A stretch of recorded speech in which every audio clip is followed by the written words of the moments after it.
Warahmatullahi wabarakatuh.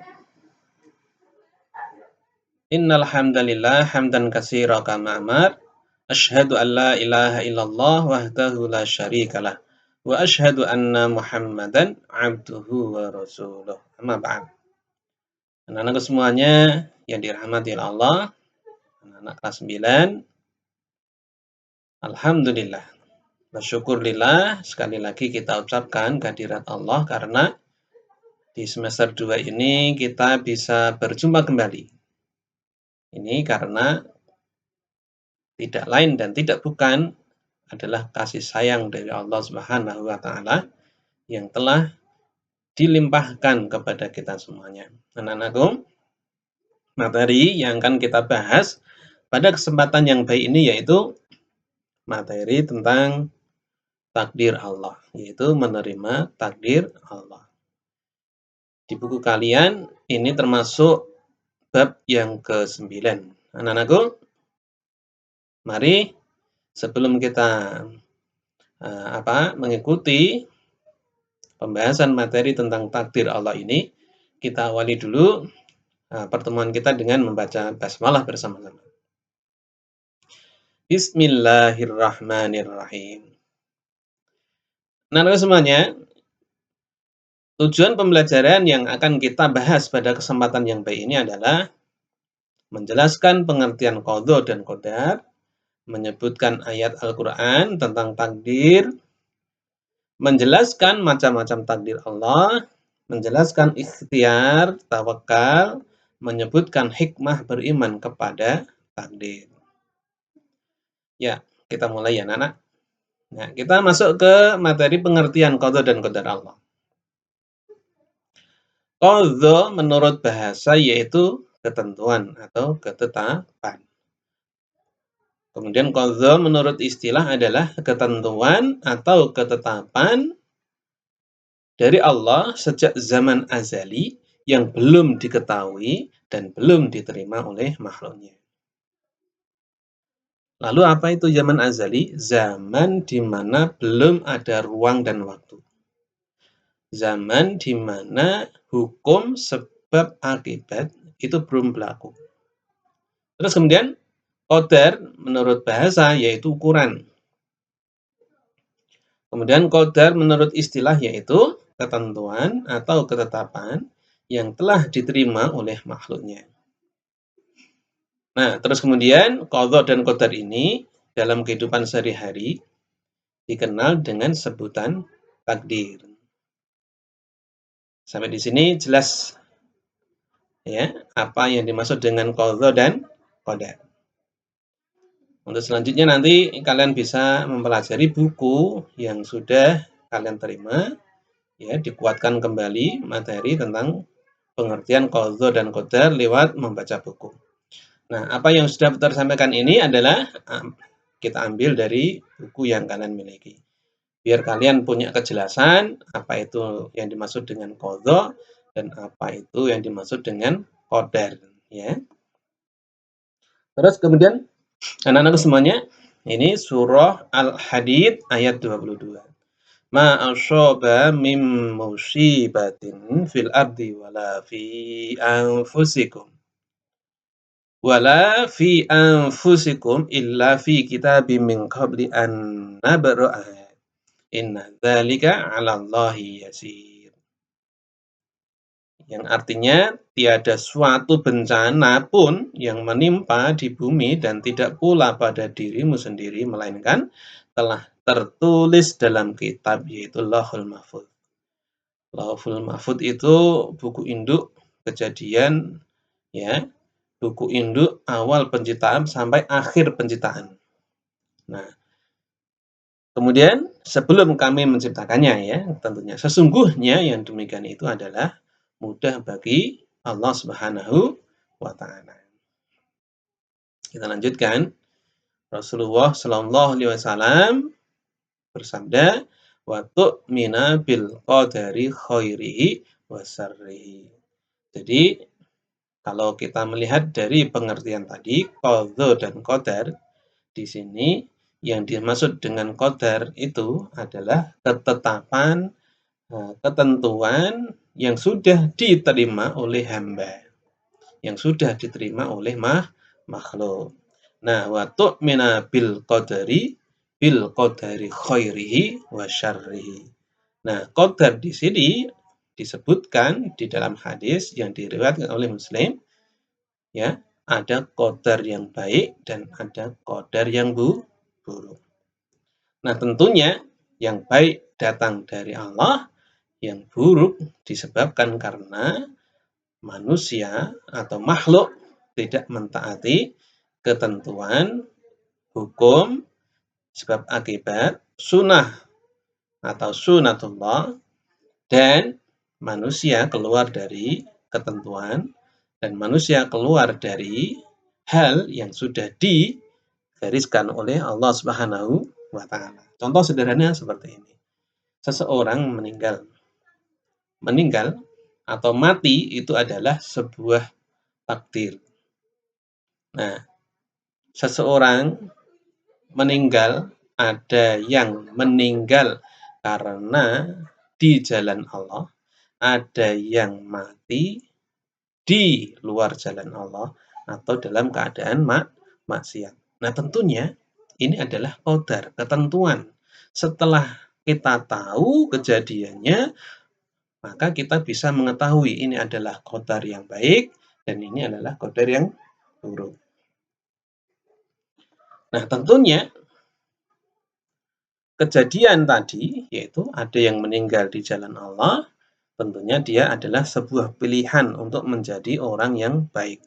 Kemudian ada orang meninggal bukan di jalan Allah atau dalam keadaan berbuat dosa, maka itu juga pilihan bagi dirinya untuk menentukan, ya, untuk menjadikan akhir hidupnya yang tidak baik. Nah, tentunya ini ada rentetan kejadian, rentetan peristiwa, rentetan permasalahan yang dihadapi makhluk yang meninggal di sisi Allah dan meninggal di luar atau di luar jalan Allah, atau meninggal dalam keadaan berbuat dosa dan maksiat. Nah, tentunya ketika seseorang berdosa itu bukan kehendak Allah.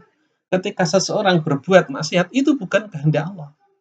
Tetapi setelah seseorang itu melakukan sesuatu yang buruk, maka itu menjadi sebuah ketetapan, menjadi sebuah qadar dari Allah Subhanahu wa taala. Artinya seperti ini. Ketika seseorang, ya, diberi amanah menjadi khalifatullah, menjadi hamba Allah, maka Allah akan memberikan tuntunan. Allah akan memberikan petunjuk.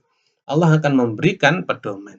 Nah, petunjuk, pedoman, tuntunan, ya, semuanya itu untuk manusia agar tidak terjerumus. Nah, setelah dia tahu, ternyata nafsunya, akalnya tergoda untuk berbuat dosa, sehingga perbuatan dosa tersebut menjadi dominan bagi dirinya. Nah, ketika dosa menjadi dominan bagi dirinya, itu bukan kehendak yang diinginkan oleh Allah Subhanahu wa taala, karena Allah menghendaki hambanya selalu dalam keadaan baik. Buktinya apa? Buktinya Allah selalu memberikan kesempatan kepada kita untuk selalu berusaha memperbaiki diri. Allah memberikan potensi-potensi yang ada pada diri kita, yaitu berupa hati, fuad, berupa sam'a, pendengaran, basor, penglihatan, dan indera, kemudian wahyu, kemudian nabi, kemudian akal. Semua Allah berikan. Itu dalam rangka untuk taat kepada Allah. Dalam rangka takut kepada Allah. Dalam rangka takwa kepada Allah. Dalam rangka menjadi khalifatullah, wakil Allah di bumi, agar dia menjadi orang yang layak mewakili Allah di bumi. Nah, terus kemudian ternyata dia keluar dari koridor tersebut, itu adalah pilihan manusia tersebut. Karena apa? Karena apa? Allah telah memberikan ilham kepada kita, ya, petunjuk kepada kita, kepada manusia, kepada makhluk yang dikenai tanggung jawab, ya, untuk melaksanakan perintah, menjauhi larangan, baik manusia maupun jin. fa'alhamaha fujuraha wa taqwaha. Allah telah memberikan ilham kepada kita agar kita itu ya melaksanakan hal-hal yang lurus. Ya fa'alhamaha fujuraha wa taqwaha. Ini loh, ini jalan yang lurus. Ini loh, ini jalan yang buruk. Sudah ditunjukkan dan kita sudah diberi ilham oleh Allah Subhanahu wa taala, sudah diberi petunjuk oleh Allah Subhanahu wa taala, sudah diberi pedoman oleh Allah Subhanahu wa taala lewat banyak hal yang Pak sebutkan tadi. Nah, oleh karena itu, kesimpulannya bagi seseorang kalau dia mendapatkan qadar yang baik, betul itu karena kehendak Allah. Kalau dia mendapatkan qadar yang buruk, betul itu memang kehendak Allah, tetapi lewat karena manusia keluar dari ketentuan Allah. Demikian anak-anakku semuanya, kita lanjutkan ya. Terus kemudian dilihat dari sifatnya ya, takdir ada dua macam, yaitu takdir mubram, takdir yang merupakan ketentuan mutlak dari Allah, tidak bisa berubah. Kemudian ada takdir mu'alaq, yaitu takdir yang bisa berubah melalui usaha dan ikhtiar serta doa. Dilihat dari sifatnya ini ya, dua macam ini, ada mubram, ada mu'alaq. Tadi sudah dijelaskan secara umum. Nah, kita akan coba contohkan ya, takdir mubram itu seperti apa, takdir mu'alaq itu seperti apa. Sebenarnya di buku kalian sudah ada. Nah, takdir mubram adalah takdir di mana kita bisa melihat ya, kejadian demi kejadian. Contoh misalnya, seseorang ketika dia dilahirkan, dia tidak bisa menghendaki saya lahir di tempat yang sejuk atau saya lahir di tempat yang panas. Atau saya lahir di atas sungai, tidak bisa. Itu wujud bahwa di situ ada takdir mubram. Terus kemudian ketika dia lahir, dia tidak bisa menghendaki, oh warna kulit saya itu mau lorek-lorek, hitam, putih, biru, dan seterusnya.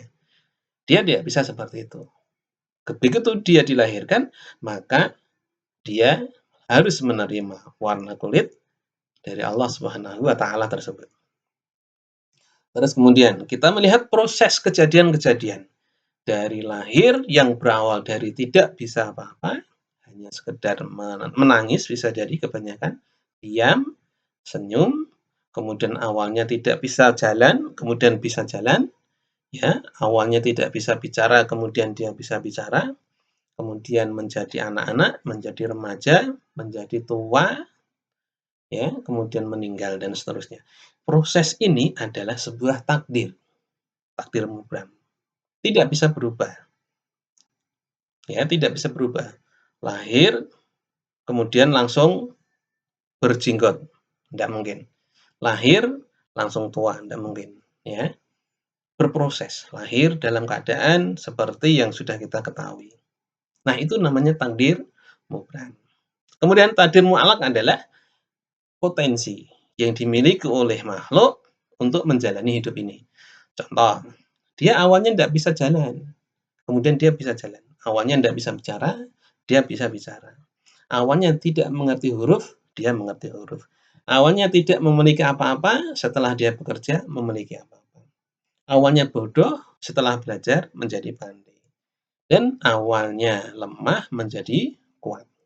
Nah, awalnya mungkin tidak begitu cantik, dipoles menjadi cantik. Awalnya tidak begitu tampan, pinter menjaga badan, ya olahraga, akhirnya six pack dan seterusnya.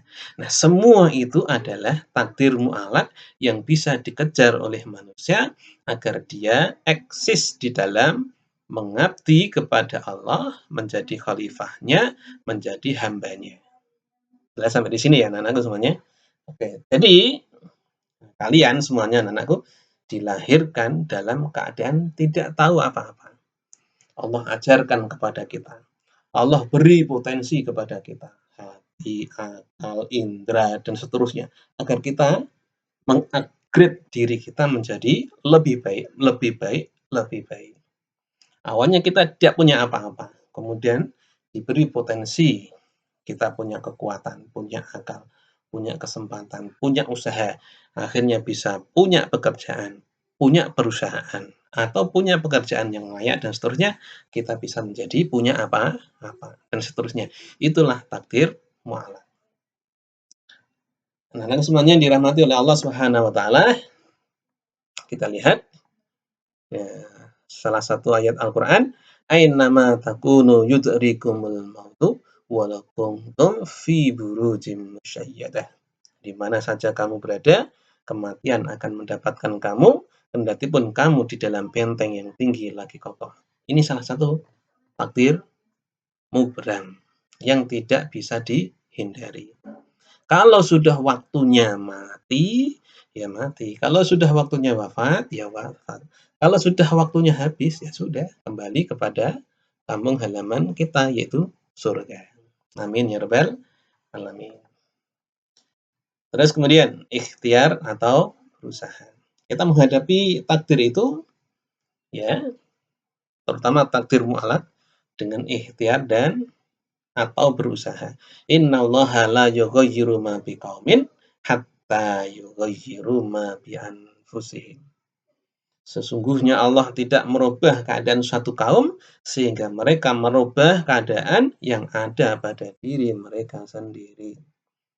Awalnya tadi sudah dijelaskan, awalnya tidak punya menjadi punya. Awalnya bodoh, belajar jadi pintar. Awalnya lemah, kemudian mengupgrade diri menjadi kuat. Awalnya mungkin tidak tahu apa-apa menjadi tahu apa-apa. Awalnya tidak punya apa-apa menjadi punya apa-apa. Nah, awalnya mundur, ya, diejek, ya, tidak percaya diri, berputus asa, mengupgrade diri, kemudian menjadi lebih maju, lebih baik, berharga dan dihargai. Terus kemudian anak semuanya, surat An-Najm ayat 39, wa alaisa lil insani ila ma sa'a. Ini sebuah ayat, ya, surat An-Najm ayat 39 dijelaskan bahwa seseorang atau manusia tiada memperoleh selain apa yang telah diusahakannya. Ini tandanya bahwa manusia diberi kesempatan oleh Allah Subhanahu wa taala untuk mengupgrade diri, untuk meningkatkan diri, untuk menjadi lebih baik. Ini tandanya ada takdir yang bisa berubah dengan berusaha. Kemudian di samping ikhtiar atau berusaha, maka harus diiringi dengan doa. Karena doa itu sebagian usaha atau 50% usaha kita. Kalau sudah berdoa itu menunjukkan keberhasilan. La yaruddul qadha'a ila du'a. Tidak ada sesuatu, ya. Qadha itu bisa dirubah dengan doa. Tidak bisa dirubah qadha itu kecuali dengan doa. Ini hadis riwayat Tirmidzi. Perlu kalian ketahui apa itu qadha? Qadha adalah ketentuan, ketetapan Allah sejak zaman azali. Jadi kita belum tahu. Jadi karena kita belum tahu, kalau kita mau berdoa, menghamba, mengharap kepada Allah, maka dengan doa itu diketuk, ya, pintu, ya, Allah itu agar qadha kita berubah. La yaruddul qadha'a illa doa. Jadi doa adalah perisai. Doa adalah senjata yang dimiliki oleh kaum muslimin untuk mengupgrade dirinya, memperbaiki dirinya, mempersenjatai dirinya menjadi lebih baik. Nah, anak semuanya dirahmati oleh Allah Subhanahu wa taala. Setelah berusaha, setelah ikhtiar, setelah berdoa, ya, maka langkah selanjutnya kita pasrah kepada Allah. Tawakal adalah menyerahkan segala urusan kepada Allah setelah berusaha dan berdoa. Fa idza azamta fatawakkal 'ala Allah. Innallaha yuhibbul mutawakkilin. Nah, ketika kita punya azam, perlu kalian ketahui bahwa azam adalah tekad yang kuat, kehendak yang kuat, niat yang kuat. Jadi azam itu di atas niat. Artinya, seseorang jika punya azam itu sudah ada niat di dalam hatinya, tapi kalau dia punya azam, maka azam tersebut adalah niat yang betul-betul akan diusahakan, niat yang betul-betul akan diupayakan untuk menuju keberhasilan. Itu namanya azam. Fa idza azamta fatawakkal 'ala Allah. Setelah azam, ya sudah punya niat, sudah punya usaha, ya sudah berdoa, fatawakkal 'ala Allah, maka bertawakallah kepada Allah. Sesungguhnya Allah itu menyukai orang-orang yang bertawakal. Nah, ini hikmah yang bisa kita ambil karena kita beriman kepada takdir. Anak-anak semuanya, ketika seseorang beriman ya kepada takdir Allah, bisyarrihi wa khairihi, bisyarrihi wa khairihi minallahi ta'ala. Jadi takdir baik, takdir buruk itu datang dari Allah Subhanahu wa taala. Tetapi Allah selalu menghendaki kepada takdir yang baik. Nah, hikmah beriman kepada takdir di sini adalah satu, menumbuhkan ketenangan jiwa. Jadi kita memiliki jiwa yang tenang, sabar, ya di situ ada. Kemudian jasmani kita menjadi sehat karena jiwa kita tenang, rohani kita, ya, jiwa kita tenang, kesehatan jasmani juga terjamin. Mendorong seseorang bersemangat untuk bekerja, menumbuhkan sikap optimis dan tidak putus asa. Tidak terlalu berduka ketika gagal, dan tidak sombong ketika sukses. Melatih sifat sabar, sabar dalam menghadapi musibah, sabar dalam menjalankan perintah Allah, sabar dalam menjauhi larangan Allah. Itulah sabar. Memelihara diri dari kemusyrikan. Karena apa? Seseorang ya yang membanggakan dirinya karena kekayaannya, kecantikannya, kecerdasannya, maka di dalam hatinya ada rasa sombong. Nah, hilangkan sifat sombong tersebut. Nah, dengan demikian kita tidak mengkultuskan diri kita, tidak apa istilahnya, mensekutukan Allah, sehingga kita terhindar dari perbuatan musyrik. Kemudian terakhir, ikhlas menerima hasil yang telah diperoleh. Demikian anak-anakku semuanya yang bisa Pak sampaikan, ya semoga manfaat, ya. Sedikit video pembelajaran yang bisa Pak sampaikan ini. Sehabis ini tentunya ada tugas yang harus kalian kerjakan sebaik-baiknya. Semoga kalian menjadi anak-anak yang optimis, menjadi anak-anak yang sabar, menjadi anak-anak yang sukses nantinya, menjadi anak-anak yang bermanfaat bagi diri dan keluarga, dan menjadi anak-anak yang mukhlis, yang ikhlas. Billahi taufik wal hidayah wal inayah. Tapi sebelumnya anak-anak semuanya kita tutup dengan kafaratul majlis. Subhanakallahumma wa bihamdika asyhadu an la ilaha illa anta astaghfiruka wa atubu ilaik. Assalamualaikum warahmatullahi wabarakatuh.